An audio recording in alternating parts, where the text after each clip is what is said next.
আসসালামু আলাইকুম ভাই ব্রাদার্স, কি অবস্থা সবার? এই যে হাতে বাজার, ছোট ভাইদের সাথে আজকে খিচুড়ি পার্টি হবে। এই যে বাজারগুলো রাখলাম, দেখি ছোট ভাইরা আবার বড় ভাইদের সাথে এখানে দাড়িয়া বান্ধা খেলছে।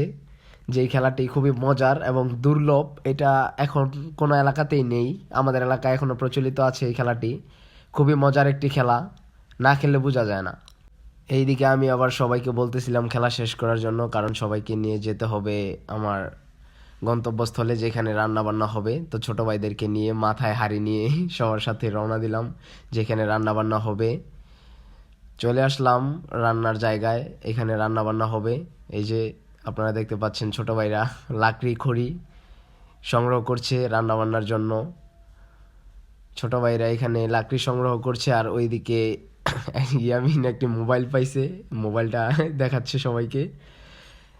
শাকসবজিগুলো সবগুলো গুছিয়ে এক জায়গায় রাখলাম, রাখার পরে এগুলো একটু ফ্রেশ করব, তার আগে সাইজ করে নিচ্ছি। ছোট ভাইরা আবার আমার সাথে একটু মজা নিচ্ছে যে কাটা কিভাবে কাটছি আমি। এইগুলা পেঁয়াজগুলো ছুলে নিচ্ছি, তারপর এগুলো একসাথে সব কিছু ধুয়ে ফেলবো। কাটাকাটি শেষ পর্যায়ে এখন এই যে কলে নিয়ে আসলাম ধোয়ার জন্য, এগুলো পরিষ্কার করব। তো যেটাতে রাখবো আগে সেটা পরিষ্কার করে নিলাম, এখন পানি নিচ্ছি এগুলো ভালোভাবে ধোয়ার জন্য। এগুলো ভালোভাবে ধুয়ে তারপর রান্নার জন্য প্রস্তুত করব। প্রথমে ফুলকপি, পেঁয়াজ, কাঁচামরিচ এগুলো ধুয়ে নিলাম, তারপর লাউ, টমেটো, ধনিয়া পাতা, তারপর আরও আছে ওইগুলো ধুয়ে নিব। ধুয়ে নেওয়ার পরে তারপর ওইখানে নিয়ে যাব যেখানে রান্না করা হবে। তো সিমগুলো কাটিং করে নিচ্ছি, তারপরে এখানে এই যে দেখতে পাচ্ছেন এগুলো সবগুলো ভালোভাবে পরিষ্কার করে নিলাম। তারপরে পেঁপেটাও ভালো করে পরিষ্কার করে নিলাম।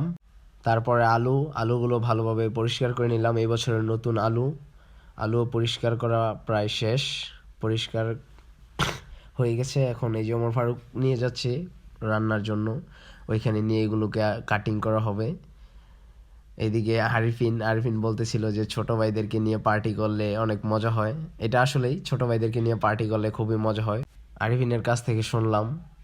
আরিফিন বলল। এইদিকে আমি পেঁয়াজগুলো কেটে নিচ্ছি, পেঁয়াজ, তারপর হচ্ছে এই যে ওরা আগুন জ্বালাচ্ছে, আর অন্যদিকে আমি সবজিগুলো কাটিং করছি। এইদিকে তারা আগুন জ্বালানোর চেষ্টা করছেই কিন্তু তারা আগুন জ্বালাতে পারছে না। আগুন জ্বালানোর জন্য তারা বহু পন্থা অবলম্বন করছে, কিন্তু এইদিকে আরেকজন এই যে পলিথিন দিয়ে আবার আগুন জ্বালানোর চেষ্টা। বায়োজিৎ, আরিফিন, আনার্স তারা সবাই মিলে আগুন জ্বালানোর চেষ্টা করছে, কিন্তু আগুন জ্বলছেই না। তারপর শত চেষ্টার পরে আগুন অবশেষে জ্বলেছে। আগুন জ্বলার পরে তারপর আমি ওইদিকে কাটাকাটি প্রায় শেষ পর্যায়ে চলে আসছিল, আর এইদিকে দেখলাম আগুনটাও ধরে গেছে, মোটামুটি ভালোভাবে আগুনটা ধরে গেছে। এইদিকে আবার উমর ফারুক একটু দুষ্টামি, যে ভাই আমি একটা জাদু দেখাই, কাটা পেঁপে নিয়ে ও একটা জাদু দেখাইলো যে পানি দিয়ে। হাঁড়ি গরম হয়ে যাওয়ার পর এই যে উমর ফারুক এক নতুন পদ্ধতিতে তেল ছেড়ে দিল হাঁড়ির মধ্যে। তো তেলটা গরম হয়ে আসার পরে এই যে পেঁয়াজ ছেড়ে দেওয়া হয়েছে। পেঁয়াজ এবং লবণ স্বাদ মতো দিয়ে ভালোভাবে নাড়াচাড়া করতে হবে। নাড়াচাড়া করার পরে স্বাদ মতো সব রকমের মশলা দিয়ে ভালোভাবে কষাতে হবে। আমরা এখানে হলুদ, মরিচ আর বিভিন্ন প্রকারের মশলা দিয়ে এটাকে কষাচ্ছি। কষানোর পরে এইখানে ছেড়ে দেব সবজিগুলো, যেই সবজিগুলো ভালোভাবে কষে যাবে। কষে যাওয়ার পরে এইখানে চাল ডাল সব কিছু ছেড়ে দিতে হবে, তারপর পানি দিয়ে ভালোভাবে লাড়া দিতে হবে। এই জন্য আমি আগেই চাল ডালগুলো একসঙ্গে করে নিলাম। চাল ডাল একসঙ্গে করে নেব, এই জন্য ডাল এই যে দেখতে পাচ্ছেন, এখন আবার চাল, এগুলোকে একসঙ্গে মিশিয়ে নিব। মিশিয়ে নেওয়ার পরে হাত দিয়ে ভালোভাবে নাড়াচাড়া দিয়ে একসঙ্গে রেখে দেব। রেখে দেওয়ার পরে ওইদিকে আমি আবার দেখলাম যে মশলাটা কষে গেছে। এখানে আবার এক এক করে সবগুলো শাক সবজি দিয়ে দেব।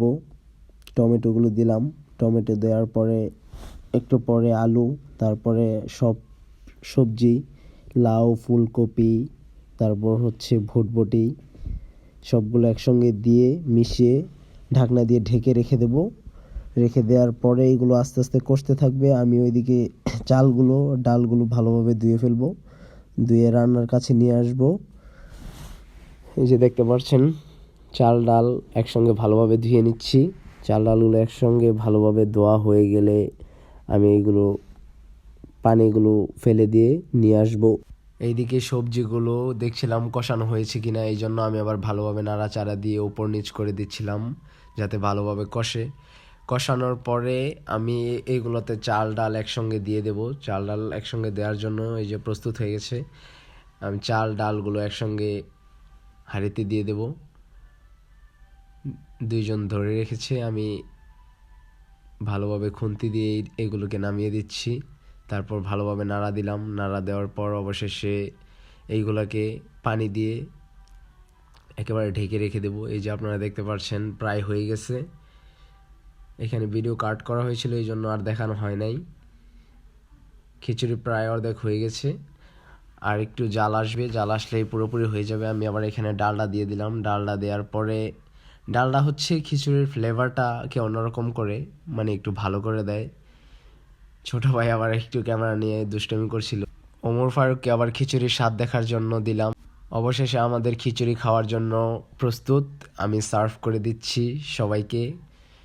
খিচুড়ির স্বাদটা মারাত্মক হয়েছে, বলে বোঝানোর মতো না। সবজি খিচুড়ি, ছোট ভাইদেরকে নিয়ে খিচুড়ি খেতে ভালোই লাগে।